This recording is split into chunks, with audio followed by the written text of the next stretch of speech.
दोस्तों, जापान के बारे में हम लोग क्या जानते हैं? यही ना कि जापान एक खूबसूरत और सबसे ज़्यादा डिसिप्लिन वाला देश है। जापान इतना ज़्यादा डिसिप्लिन वाला देश है कि वहाँ की पोर्नोग्राफी में भी प्राइवेट पार्ट्स को ब्लर किया जाता है। लेकिन क्या आपको पता है कि जितनी डिसिप्लिन जापान की आम जनता है, उतनी ही खतरनाक और ऑर्गेनाइज्ड जापान की क्राइम की दुनिया भी है। जापान की याकुजा माफिया गैंग दुनिया की सबसे बड़ी और सबसे पुरानी माफिया गैंग मानी जाती है, जो 400 साल से ज़्यादा टाइम से जापान की क्राइम दुनिया में एक्टिव है और अभी तक उसकी दहशत लोगों के दिलों में छाई हुई है। आज हम वैसे ही एक केस के बारे में बात करेंगे जिसने जापान के साथ साथ पूरी दुनिया को हिला दिया था।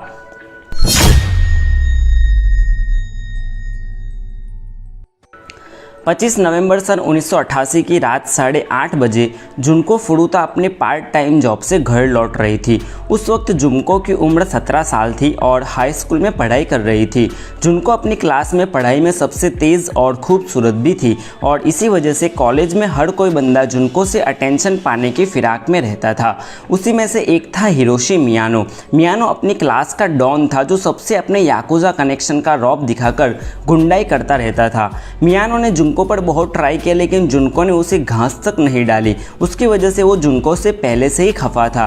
25 नवंबर की रात को मियानो अपने दोस्त शिंजी मिनाटो के साथ पार्क में घूम रहा था और अपने शिकार की तलाशी कर रहा था कि करीबन 8:30 बजे उसको जॉब से घर वापस जा रही जुनको दिखी।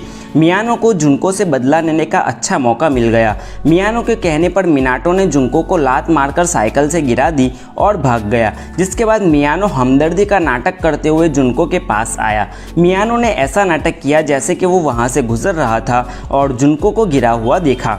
मियानो ने जुनको को उठाया और उसे मदद करने के नाम पर घर तक छोड़ देने का ऑफ़र दिया।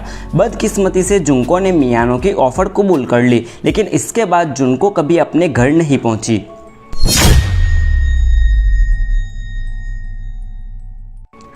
मियानो जुनको को किसी बहाने एक खंडहर तक ले गया और उसे घसीट के अंदर ले गया, जहां उसने जुनको को अपने याकुजा कनेक्शन का डर दिखाकर उसको और उसके परिवार को मार डालने की धमकी देकर उसके ऊपर बलात्कार किया। जिसके बाद वो जुनको को किसी पास वाली होटल में ले गया और वहां से अपने दोस्तों को बुलाया। दोस्तों में मिनाटो के साथ जो ओगुरा और यासुशी वतानाबे थे, जिनको बुला के मियानो ने जुनको को अगवा करने के बारे में बताया, जिसमें से जो ओगुरा ने सुझाव दिया कि वो जुनको को बंदी बनाकर रखेंगे। उन्होंने जुनको की नोटबुक से उसका एड्रेस पता किया और जुनको को धमकी दिया कि अगर उसने भागने की कोशिश की तो याकुजा उसको और उसके परिवार को मार देंगे। फिर वो लोग जुनको को शिंजी मिनाटो के माँ बाप के घर ले गए, जो फिर उनके कारनामों का अड्डा बन गया।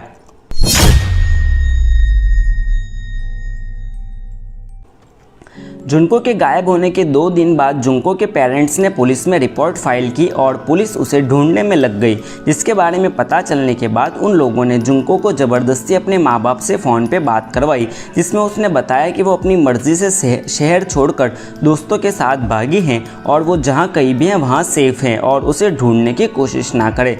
जुनको की कॉल के बारे में उन हैवानों को तसल्ली हो गई कि पुलिस और जुनको के पेरेंट्स अब उसके रास्ते से हट गए हैं और फिर शुरू हुई इंसानियत को शर्मसार करने वाली असली कहानी।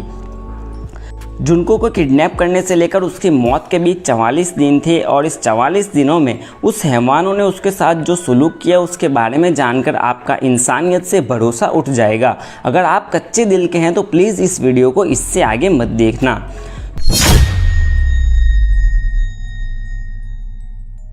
44 दिनों के अंदर जुनको के ऊपर करीबन 100 अलग अलग लोगों ने मिलकर 500 से ज़्यादा बार रेप किया गया। चारों दोस्त अपने याकुजा मेंबर्स और दूसरे लोगों को घर पर बुलाते और बारी बारी ये लोग उसके साथ सिर्फ वजाइनल ही नहीं बल्कि एनल सेक्स तक करते। एक समय ऐसा था कि जब एक ही दिन में लगभग 12 अलग अलग लोगों ने एक साथ जुनको का रेप किया था।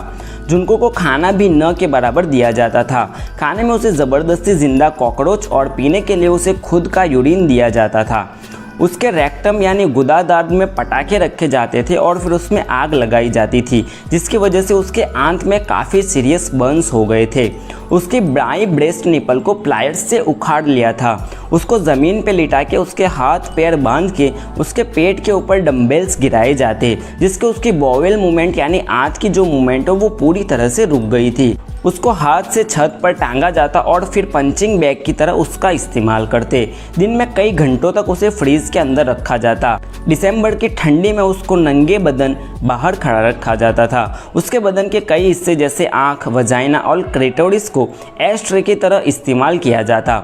उसके ब्रेस्ट को कपड़ों सिलने की सुई से पियर्स किया जाता। जले हुए बल्ब को प्राइवेट पार्ट्स के अंदर डाल के उसको तब तक सहलाया जाता जब तक वो फट ना जाए। उसके सिर को गोल्फ बॉल की तरह इस्तेमाल करके सिर के ऊपर गोल्फ स्टिक से मारा जाता। उतना ही नहीं, उसके सिर को सीमेंट की दीवार के साथ जोर से कूटा जाता। जिन 100 लोगों ने उसका रेप किया था उन्होंने उसके ऊपर पेशाब तक किया था। उसको ज़बरदस्ती उसके दोस्तों के सामने मास्टरबेशन करवाया जाता ताकि वो लोग अराउज हो सके।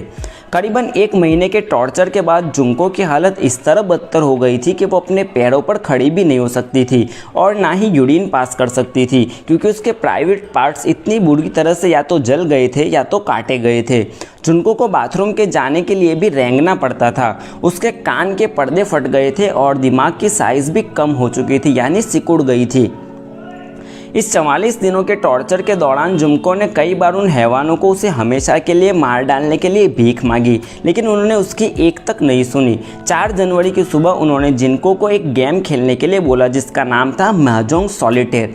लकीली और अनलकीली जुंको वो गेम जीत गई, जिससे वो चारों हैवान और भी ज़्यादा भड़क गए और उसे उतनी बुरी तरह से पीटा कि अगले दिन उसकी मौत हो गई। उन हैवानों ने लाश को एक ड्रम के अंदर रखा और उसे पूरी तरह से सीमेंट से भर दिया और टोक्यो शहर के क्योटो में उसे कई खंडहर में फेंक दिया। आखिरकार जुनको को इस हैवानियत बड़ी जिंदगी से छुटकारा मिल गया। इस पूरी घटना की सबसे डरावनी बात यह थी कि इन 5 लोगों में से किसी की भी उम्र 17 साल से ज़्यादा नहीं थी।